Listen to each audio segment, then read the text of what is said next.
나만 너네 빠져 있어. 내가 저기 김정은 만날게. 너는 그냥 옆에서 구경이나 해. 이럴 가능성도 있단 말이에요. 사실은 2018년도에도 이제 17년 말에 전쟁 위기가 한 번 있었고 예. 그러면서 이제 북한도 이 상황을 더 끌고 가다가는 자기네들도 뭔가 위험에 처할 수 있다. 그러니까 이제 17년도에 대표적으로 일어났던 게 그거였죠. 트럼프 전 대통령이 내 책상에는 핵 무기 발사할 수 있는 단추가 뭐 있다 이러면서 이제 뭐 예. 서로 말싸움을 했는데 이번에는 그런 일은 없을 것 같아요. 그냥 바로 직접적으로 다시 라인을 복구해서 예. 김정은과 직접 대화 나서겠다. 근데 이제 문제가 이렇게 되면 북한이 원하는 건 아주 간단합니다. 핵무기 보유국으로 인정을 해달라.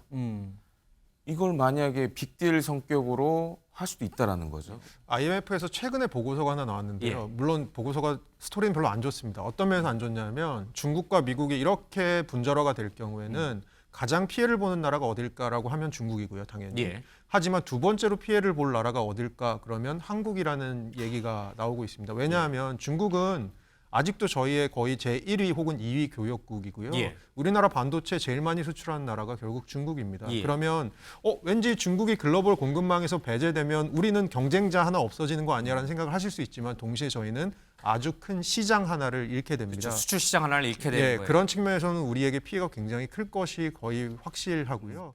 좀 섣부르긴 합니다만은 지금 현재 추세로는 해리스 후보보다는 트럼프 후보가 조금 더 미국의 47대 대통령이 될 가능성이 좀 근접해 있기 때문에 트럼프가 된다는 걸 전제로 이제 얘기를 좀 풀어가겠습니다.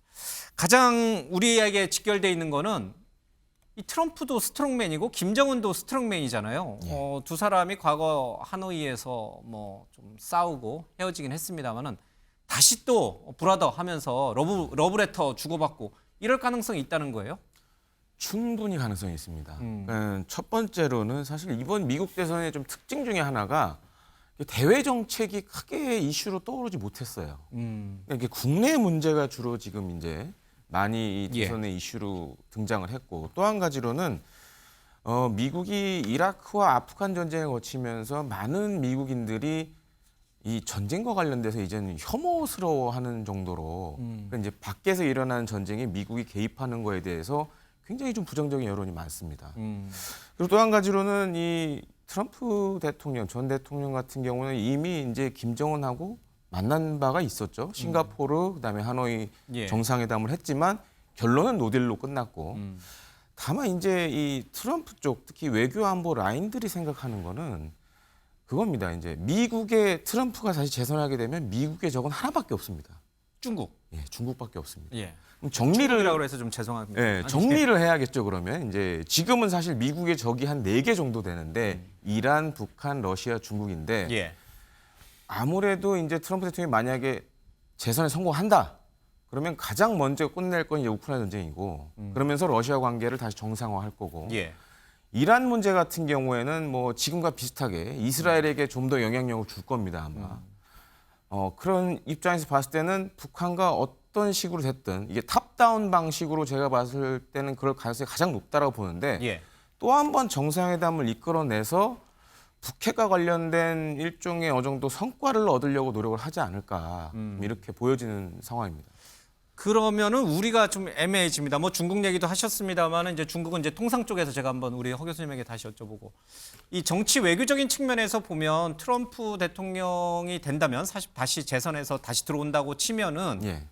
북한 김정은과 북한과의 북미 관계가 개선된다 아니면 이제 대화가 다시 시도된다 예.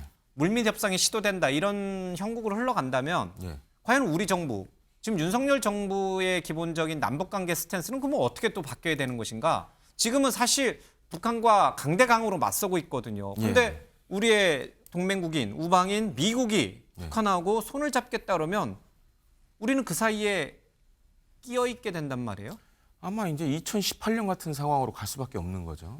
그렇게 되면 이제 사실 지금은 이제 바이든 행정부가 북한의 핵에 대해서 사실 뭐 대화라든가 이런 걸 전혀 안 하고 있기 때문에 어쩌면 이제 같이 보조를 맞춰서 갈 수 있는데 만약에 이제 트럼프가 재집권하게 된다 그러면은 분명히 그 카드 꺼낼 겁니다. 이제 탑다운 방식의 이제 과거 방식을 다시 꺼내서 대화를 시도하려고 할 텐데 이러면 지금 사실 이제 윤석열 정부의 대북 정책이라든가 이런 것들이 다 흔들리게 되는 근간이 거죠. 완전 흔들리죠. 트럼프 이게- 성격상 나만 너네 빠져 있어. 내가 저기 김정은 만날게. 너는 그냥 옆에서 구경이나 해. 이럴 가능성도 있단 말이에요. 사실은 2018년도에도 이제 17년 말에 전쟁 위기가 한 번 있었고 예.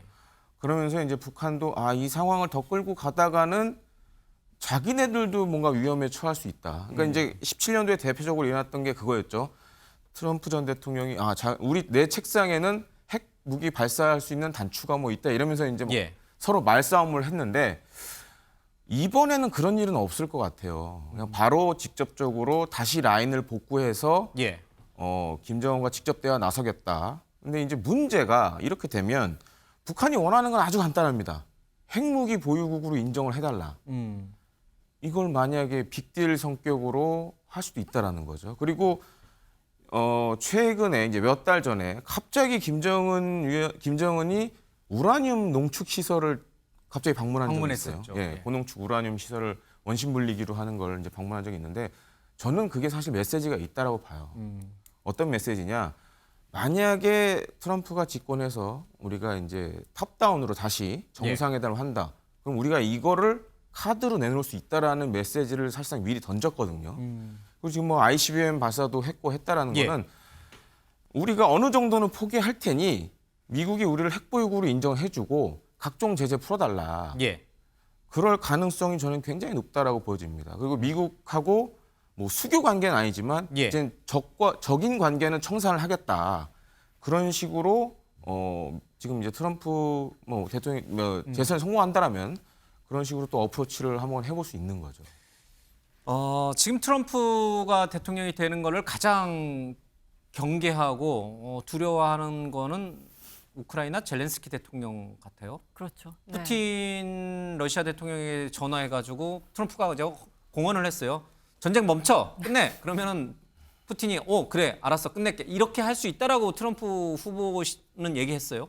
우크라이나 한정에서 말씀을 드리면 뭐 24시간 안에 예. 끝낼 수 있다라고 얘기했고 사실은 뭐 공공연한 비밀이지만 푸틴과 그 트럼프는 굉장히 좀 사이가 좋잖아요. 좋다라고 알려져 네, 있어요. 좋다고 알려져 있죠. 그리고 여러 가지 뭐 기밀 문서 등등 보면은 이 퇴임한 이후에도 최근에 이제 공개된 책도 있었죠. 퇴임한 이후에도 푸틴과 전화를 했다고 하고 예. 심지어 그 옆에서 지금 선거 자금을 엄청나게 대주고 있는 머스크도 이제 확장돼서 얘기를 할 수 예. 있을 텐데 기본적으로 지금 우크라이나 상황을 본다면 혹시 트럼프가 된다면 전쟁을 끝내겠죠. 빨리 끝내겠죠. 더군다나 그 동맹에 대해서 별로 이제 개념도 없는 데다가 예. 동맹에 미국이 돈을 퍼준다라고 늘 얘기하고 있잖아요. 관점을 항상 경제적인 관점을 보니까.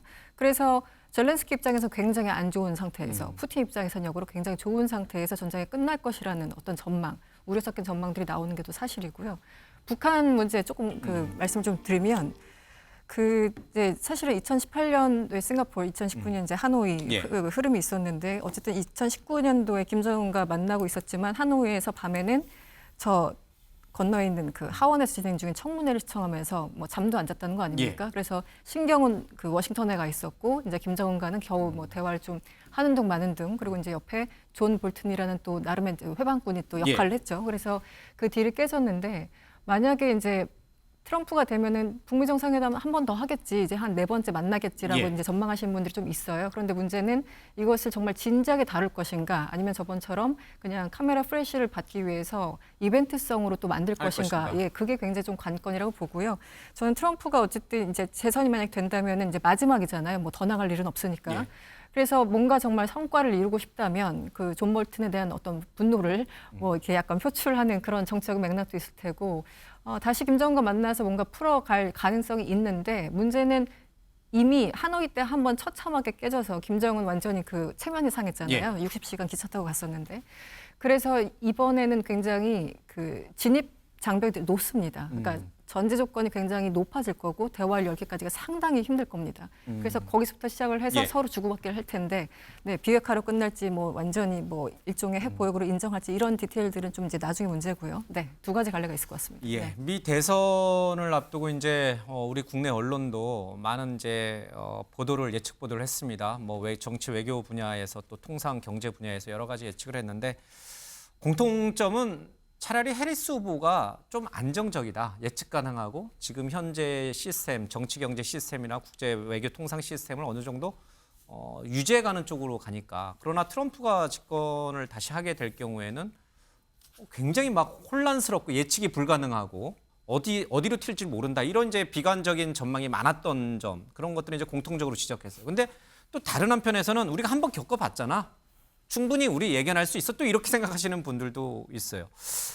북한 얘기가 나왔습니다만은 일단 트럼프 대통령은 유세 중에도 여러 번 얘기했습니다만 한국은 돈 많이 버는 부자 나라야. 방위비 지금보다 9배는 더 올려야 돼. 뭐 그런 머니머신이라는 표현까지 썼어요. 그래서 우리가 머니머신인가? 근데 왜 내 주머니엔 돈이 없지? 이런 생각도 좀 들었습니다. 어쨌든 트럼프 눈에는 우리 한국이 돈을 엄청 잘 버는 머니머신이 기계예요. 그럼 방위비 너네 9배 더 내 지금보다. 네. 이건 우리가 돌파할 수 있을까 과연? 제가 오늘 말씀 나오는 중에 조금 꼭 말씀드리고 싶었던 예. 거 하나는 트럼프 2기는 트럼프 1기보다 훨씬 더 권위적이고 훨씬 더 트럼프의 마음대로 갈 가능성이 크다라는 생각이 듭니다. 그 얘기는 우리에게도 더 가혹할 거다. 더 이런 가혹할 수 있다는 건데요. 왜냐하면 저희 트럼프 1기를 생각해 보면 우선은 아까 말씀 잠깐 주신 볼턴 언니나 이런 배신자들이 좀 있었고요. 그리고 매티스 국방장관, 이렇게 그 왜 예. 저희는 관료라고 부르죠. 뼛속 깊이 관료여서 트럼프가 하는 것 중에 아니되옵니다를 했던 사람들이 주변에 굉장히 많았습니다. 그래서 트럼프가 하고 싶었던 걸 마음대로 못했어요. 그런데 그러고 나서 트럼프가 바보가 아닌 게 그 다음부터는 자기들의 사람을 키우기 시작했습니다. 그래서 2기 트럼프 행정부 내각은 아마 1기보다 훨씬 더 트럼프에게 예스맨들로 구성될 가능성이 굉장히 크다라는 얘기들을 하고 있고요. 더 불안하네요. 네, 그러니까. 그렇기 때문에 사실은 트럼프의 그립이 더 강할 가능성이 크다. 그리고 1기는 재선에 대한 얘기가 있지만 2기는 어쨌든 간에 재선에 대한 얘기는 없잖아요. 예. 트럼프라는 어떻게 보면 기관차를 멈추기에는 예전보다는 훨씬 더 어려운 환경이 아닐까. 그렇게 봤을 때는 트럼프가 내세운 공약들에 대해서 조금 더 강하게 밀어붙일 가능성도 저희는 좀 대비를 해야 된다고 생각합니다. 그러니까요. 정치 외교적으로 우리 방위비 분담이라든지 이런 것도 훨씬 더 지금보다 더 강한 미국으로 압박을 받을 수 있는데 한미 동맹을 근간으로 그걸 좀 잘 슬기롭게 풀어갈 준비를 좀 해야 될 것 같습니다. 물론 하고 있을 거예요. 그죠? 당연히 이제 대비 태세를 갖추고 있을 것이고. 또 하나는 이제 앞서 이제 그 미국의 적은 이제 중국밖에 안 남니다. 트럼프한테는. 근데 중국을 군사적으로 외교적으로 고립화시키는 전략을 트럼프가 쓰겠지만 우리에게는 또 경제적으로 중국을 고립화시키는 정책을 썼을 때, 예컨대 중국 제품에 대해서 막 어마어마한 관세를 때릴 경우에 이거는 우리 수출에도, 우리도 중국에 수출 많이 하잖아요. 미국도 많이 하지만 양대 수출 국가인데 굉장한 타격이 올 거다, 이런 우려가 굉장히 크거든요. IMF에서 최근에 보고서가 하나 나왔는데요. 예. 물론 보고서가 스토리는 별로 안 좋습니다. 어떤 면에서 안 좋냐면 중국과 미국이 이렇게 분절화가 될 경우에는 가장 피해를 보는 나라가 어딜까라고 하면 중국이고요, 당연히. 예. 하지만 두 번째로 피해를 볼 나라가 어딜까 그러면 한국이라는 얘기가 나오고 있습니다. 왜냐하면 중국은 아직도 저희의 거의 제1위 혹은 2위 교역국이고요. 예. 우리나라 반도체 제일 많이 수출하는 나라가 결국 중국입니다. 예. 그러면 왠지 중국이 글로벌 공급망에서 배제되면 우리는 경쟁자 하나 없어지는 거 아니야라는 생각을 하실 수 있지만 동시에 저희는 아주 큰 시장 하나를 잃게 됩니다. 그렇죠. 수출 시장 하나를 잃게 되는 예, 거예요. 그런 측면에서는 우리에게 피해가 굉장히 클 것이 거의 확실하고요. 실제로 트럼프 일기 때 무역 전쟁을 통해서 양국이 서로 막 관세를 높였잖아요. 예. 그러다 보면 전 세계 무역이 쪼그라들 수밖에 없고, 그러면 중국으로부터 우리가 직접적인 피해를 받지 않는다고 하더라도 우리나라 GDP의 30% 후반대가 수출입니다. 그러면 결국은 수출로 먹고 사는 우리나라 입장에서는 전 세계 교역이 쪼그라들었을 때 피해, 간접적인 피해조차도 또 생각할 수밖에 없는 상황입니다. 그러니까요. 트럼프가 중국을 압박을 해서 우리의 대중 수출이 줄어드는 타격이지만 사실은 우리는 또 미국의 가장 큰 무역 흑자국이에요. 그렇죠? 트럼프가 이걸 또 가만히 그냥 지켜볼 리가 없어요. 지금도 뭐 여러 가지 이제 얘기를 하고 있는데 뭐 IRA라든지 아니면은 뭐 이렇게 칩스법이라든지 등을 통해 가지고 우리 기업들, 미국에 투자하고 있는 우리 기업들이 미국 정부로부터, 바이든 정부에서는 이제 보조금 이런 것들을 많이 받았는데 삼성전자, 현대차 뭐 등등 또 뭐 이 배터리 관련된 우리 기업들이 많이 혜택을 받았는데 이게 다 사라져 버리고 또 우리가 막대한 무역 흑자를 얻고 있으니까, 야 한국, 너네 우리한테서 그렇게 많이 흑자내? 안 되겠어. 너네 제품에 대해서도 우리 관세 올릴 거야. 이래 버리면 정말 우리는 중국도 잃고 미국도 잃고 굉장히 어렵다라는 생각밖에 안 들어요. 네, 지금 뭐 전문가분들 계시긴 하지만 지금 트럼프 대통령 당선 이후에 우리나라가 걱정하는 것 중에 하나의 포인트는 먼저 IRA 말씀하신 대로 전기차 보조금인데요. 인플레이션 감축법인데 네, 그거 관련해 가지고 이것 때문에 우리나라 기업들이 사실 미국에 많이 투자를 했습니다. 조지아에다가 많이 네, 공장 지려고 공장 많이 짓고 준비하고 해서 있었잖아요. 많이 준비를 해놨습니다. 근데 이게 없는 걸 하겠다라고 음. 하면 우리나라 입장에서는 그럼 우리가 지금까지 투자한 건 무엇이 되고 앞으로 우리는 어떻게 되는 것인가에 대해서 대책이 남지 않게 되는 거예요. 투자만 해도.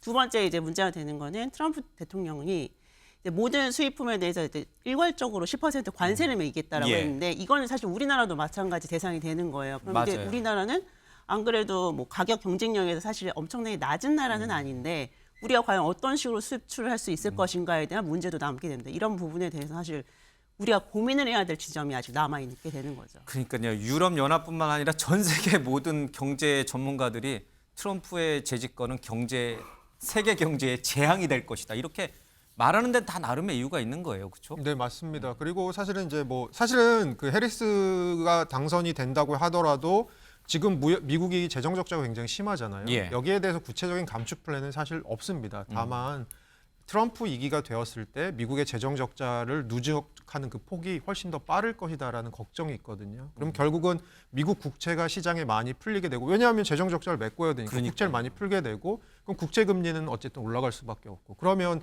트럼프 대통령이 늘 얘기하는 게 나는 연준이랑 압력을 가해서 금리를 좀 낮게 유지할 거야라고 얘기하는데 예. 본인의 정책 내부에서도 사실은 서로 충돌하는 부분이 있습니다. 이렇게 되면 금리가 올라갈 수밖에 없습니다. 그러면 이것들이 또 세계 금융시장에 가져올 강달러 현상들 이런 것들이 사실 좀 걱정되는 부분이 예. 있습니다. 누구를 대통령으로 뽑을지는 미국 국민, 미국 시민, 유권자들의 몫이라 다른 나라에 살고 있는 저희가 뭐 이래라 저래라 할 수는 전혀 없습니다만은 아쉬운 대목은 이거예요. 미국만 잘 살고 미국만 강대국이 되면 그러면 미국 국민, 미국 유권자들은 그러면 행복해질 것이냐? 정말 지상 낙원으로 미국이 바뀌어서 잘 살 수 있을 것이냐? 한국, 중국, 유럽, 우크라이나 뭐 다 고통을 받고 있는데 과연 미국 국민, 유권자만 잘 살 수 있을 것이냐? 그걸 생각해 보면 이렇게 막 트럼프 후보에게 이렇게 막 절대적으로 지지를 보내지는 않았을 것 같다는 생각도 좀 들어요. 그러니까 이제 미국 역사상 가장 오랜 전쟁이 사실 지금 아프간전이었습니다. 그러니까 지금 이제 미국의 주류라고 할 수 있는 이제 40대, 50대들이 사실 이제 아프간전과 이라크전을 겪었거든요. 예. 다른 나라의 전쟁에 잘못 개입했다가 이제 실패된 사례가 이제 아프간전이 돼버렸죠. 예.